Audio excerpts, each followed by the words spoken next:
मध्य प्रदेश में इस बार जिस नेता को मुख्यमंत्री पद के लिए चुना गया है उनका नाम है मोहन यादव। और ये वो नाम है जिसके बारे में किसी ने दूर दूर तक सोचना तो छोड़ दीजिए, कल्पना भी नहीं की थी।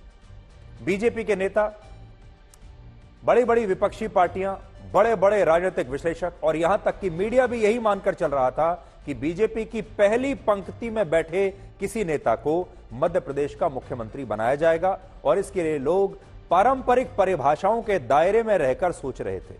हमारे यहां एक परंपरा सी बनी हुई है, एक राजनीतिक कॉम्बिनेशन है, एक राजनीतिक कैलकुलेशन है और उसी कैलकुलेशन के दायरे में रहकर तमाम विश्लेषक आपको नाम बता रहे थे। लेकिन ये वो नाम थे जो पहली पंक्ति में बैठे हुए नेताओं के दिखाई देते हैं।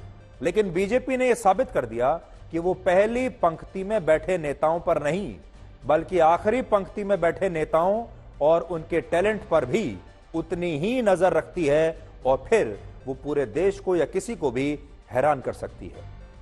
यह तस्वीर आज की है जिसमें मोहन यादव आपको बहुत पीछे नजर आएंगे। इस तस्वीर में अगर आप देखेंगे तो मोहन यादव आपको शायद बहुत पीछे हैं और कोई ये कहे कि इनमें से मुख्यमंत्री कौन होगा तो शायद यही कहा जाएगा कि जो प्रथम पंक्ति में लोग बैठे हैं इन्हीं में से कोई मुख्यमंत्री बनेगा।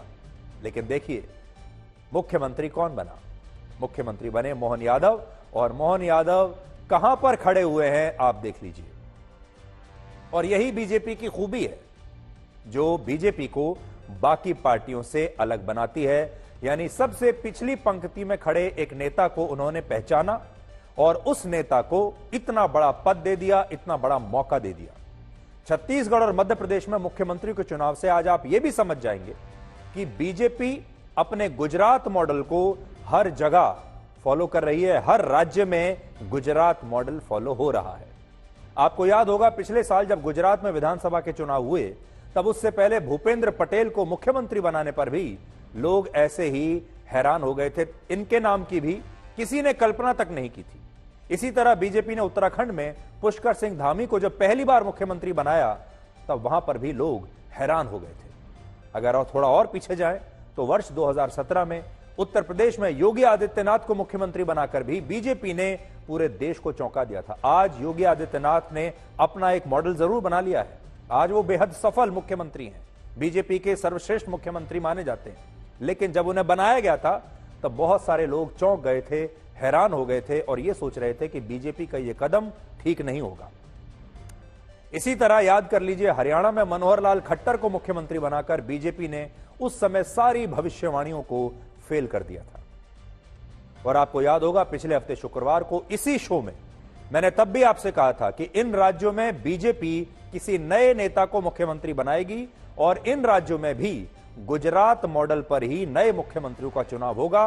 और आज ठीक वही हुआ है। और मैं लगातार आपको यह कहता आ रहा हूं कि अगर आप गुजरात मॉडल को ध्यान से पढ़ लें, यानी एक ऐसा सवाल है जिसका जवाब गुजरात मॉडल में छिपा हुआ है, तो अगर आप गुजरात मॉडल में पढ़ लें, उसको अच्छी तरह से समझ लें तो इस परीक्षा में कोई भी पास हो सकता था। लेकिन लोगों ने गुजरात मॉडल को नहीं पढ़ा, नहीं समझा।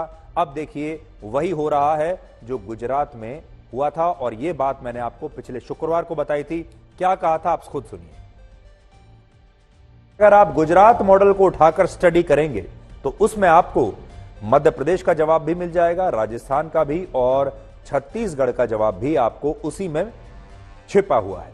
पिछले 2 दिनों से जो शब्द चल रहा था वो था इंतजार, क्योंकि इंतजार लंबा लंबा चलता ही जा रहा था। फिर कल हमने एक शब्द आपको दिया था, वो था गुप्त, क्योंकि इंतजार तो चल रहा है लेकिन सूची और नाम बिल्कुल गुप्त है। आज का जो शब्द होगा वो होगा नया, कि जो कुछ होगा वो नया होगा। जो नाम होगा, जो कैबिनेट होगी, उसमें एक नयापन होगा। तो आज का शब्द हम कह सकते हैं कि वो है नया। तो इन राज्यों में जो भी कुछ हुआ है ये एक टीवी धारावाहिक की तरह है। आप इसे एक राजनीतिक धारावाहिक की तरह मान सकते हैं।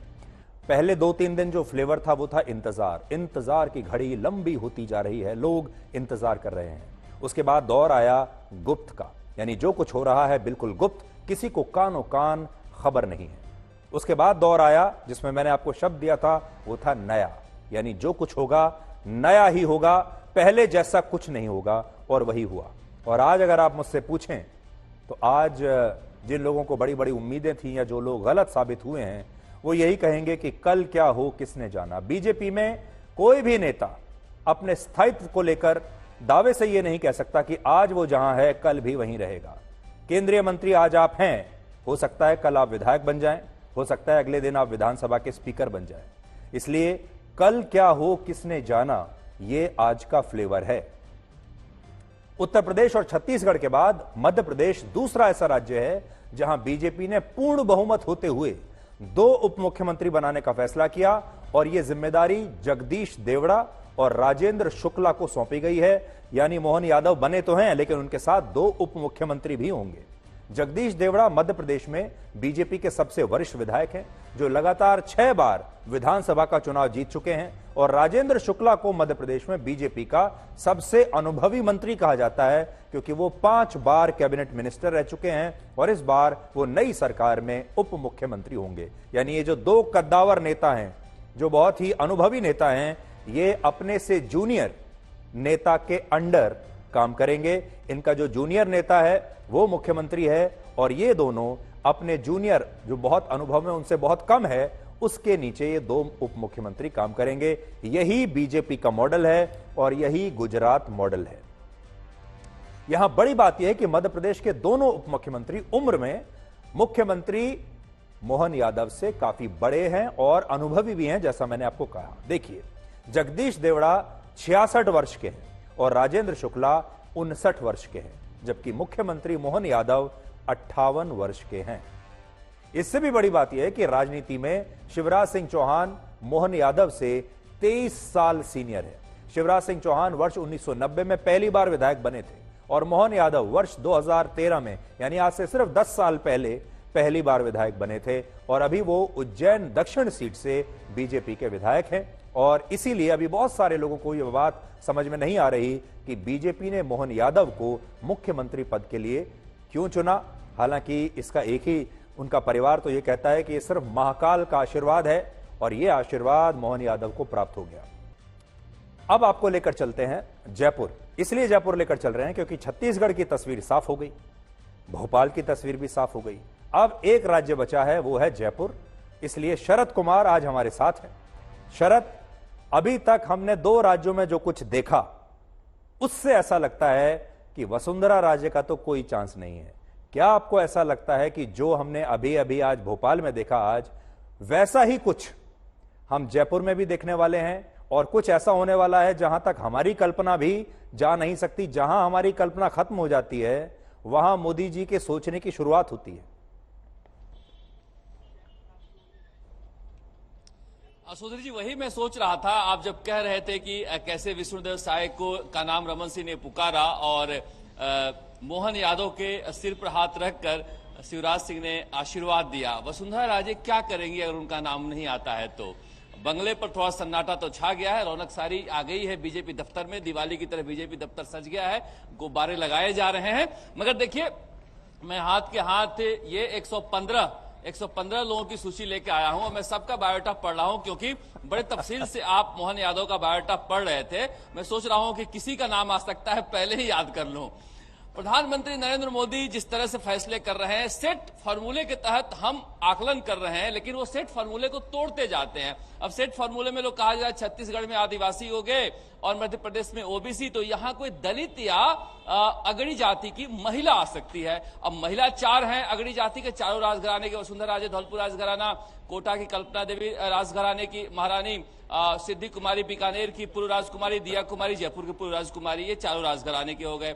4 दलित हुई। एक ज्यादा नाम लिया जा रहा नीता बघेल का, जो 4 बार की विधायक है, मंत्री भी हैं, संघ निष्ठ कार्यकर्ता हैं और अजमेर दरगाह इलाके से जीत कर आती हैं। डॉक्टर मंजू माघबार का भी नाम लिया जा रहा है, नौक्षम चौधरी का नाम लिया जा रहा है और शोभा चौहान का, ये चारों दलित हैं। तो ये हो गए। बाकी भजनलाल शर्मा का भी नाम लिया जा रहा है। तो आज जो कल बड़े बड़े नाम हम ले रहे थे, वो सारे बड़े नाम लोग ले नहीं रहे हैं, आज छोटे छोटे नाम निकाल के ला रहे हैं। क्या पता प्रधानमंत्री नरेंद्र मोदी की नजर इन पर हो। लेकिन मैं फिर कह रहा हूं कि क्या लेकर आएंगे पता नहीं, उन्हीं को पता होगा। वसुंधरा राजे ने दूसरे कार्यकाल में अपना एक टैगलाइन निकाला था टूरिज्म का, जाने क्या दिख जाए, तो वही वो भी सोच रही होंगी कि जाने क्या दिख जाए। मगर देखिए, प्रधानमंत्री नरेंद्र मोदी अपने सेट फॉर्मूले को ही तोड़ते रहते हैं। इसलिए अब मुझे याद आया, जब मोहन यादव का नाम आया तो मैं स्कूल में पढ़ रहा था सुधीर जी, और उस समय एक सुभाष यादव बड़े कद्दावर नेता हुआ करते थे मध्य प्रदेश के, और वो उनको नहीं बना के अर्जुन सिंह ने दिग्विजय सिंह को बनाया था। तो उन्होंने कहा था कि ओबीसी का हक मारा गया, और बाद में अर्जुन सिंह ने बहुत दिनों बाद खुलासा किया था कि नंबर तो सुभाष यादव का भी है। तो प्रधानमंत्री नरेंद्र मोदी जो हैं वो कांग्रेस के हिस्टोरिकल फॉल्ट को भी सही करते नजर आते हैं। तो इसलिए वो कहां नजर रखते हैं और कहां पर निशाना लगता है, वो कोई, आप सही कह रहे थे, आकलन नहीं किया जा सकता है। मगर अगर अगड़ी जाति के आते हैं तो फिर गजेंद्र सिंह भी हैं, दिया कुमारी भी हैं, राज्यवर्धन सिंह राठौड़ है, भजालाल शर्मा है। मैं आपको बता सकता हूं, आप जितना भी गणित लगा लीजिए, मैं आज आपको ये बता सकता हूं, आप कितना भी गणित लगा लीजिए, आप कुंजी में से कुछ भी जवाब निकाल के देख लीजिए, जो कुंजी आप निकाल कर बैठे हैं उसमें से क्वेश्चन पेपर नहीं आएगा, क्वेश्चन पेपर कहीं और से ही आएगा। छत्तीसगढ़ में तो अब जो लॉजिक समझ में आता है वो यही है, छत्तीसगढ़ में व से विष्णु और मध्य प्रदेश में मां से मोहन। अब जयपुर में न जाने कौन सा शब्द होगा।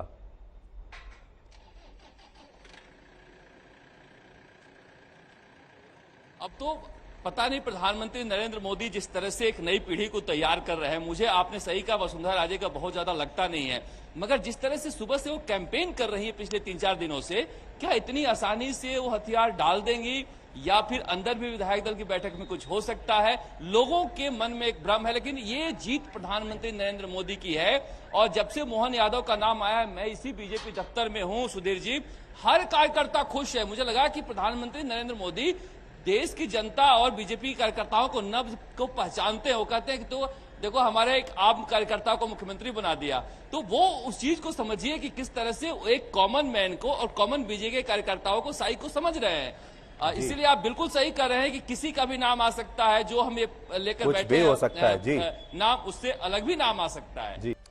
अब हम आपको कश्मीर में अनुच्छेद 370 हटाने के मामले पर सुप्रीम कोर्ट के फैसले का एक विश्लेषण दिखाएंगे, जिसमें सीखने के लिए, जानने के लिए, देखने के लिए बहुत कुछ है। सुप्रीम कोर्ट ने साफ कह दिया आज अपने फैसले में कि अनुच्छेद 370 हटाने का सरकार का फैसला बिल्कुल सही था।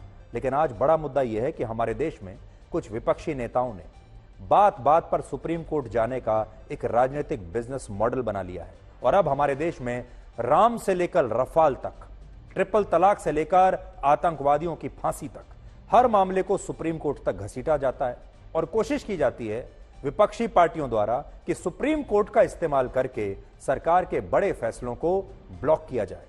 लेकिन सवाल यह है कि क्या यह सुप्रीम कोर्ट के वक्त की भी बर्बादी नहीं है?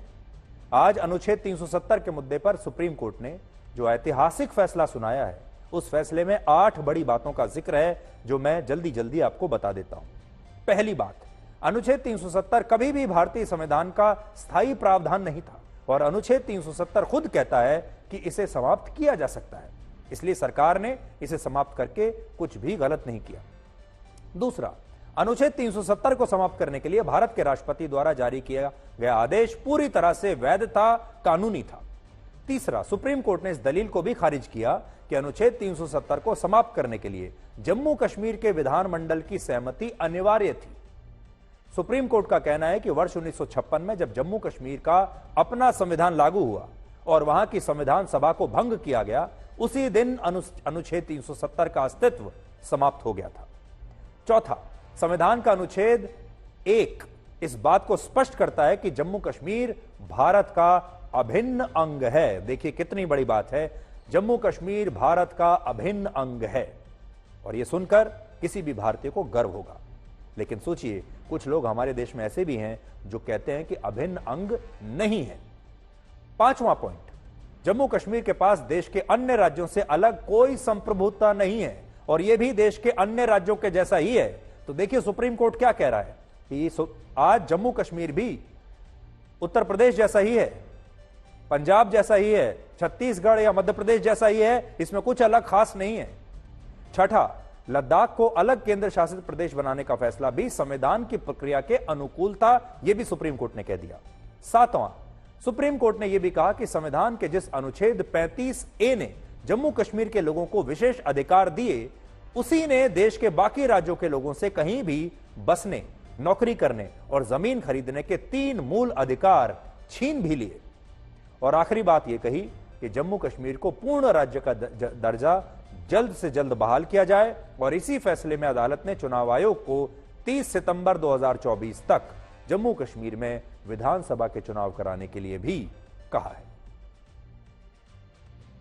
सुप्रीम कोर्ट की जिस संविधान पीठ ने इस मामले में आज फैसला सुनाया, उसमें मुख्य न्यायाधीश जस्टिस DY चंद्रचूड़ के अलावा justice Sanjay Kishan Kaul, justice Sanjiv Khanna, justice BR Gavai और जस्टिस सूर्यकांत शामिल हैं।